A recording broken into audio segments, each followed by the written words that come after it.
Pagi ni saya bersama dengan penduduk di sekitar Kampung Tahan Rimau. Okay kan? Kita laksanakan program jualan combo pada harga RM5. Okay kan? Ini saya bagi telur dulu.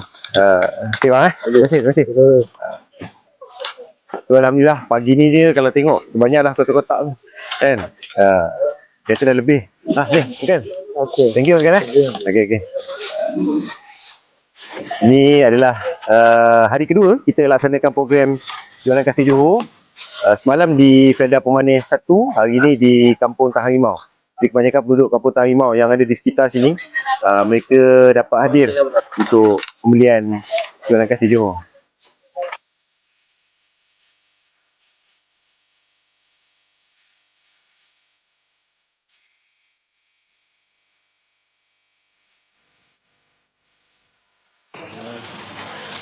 Tak boleh pimpin lah.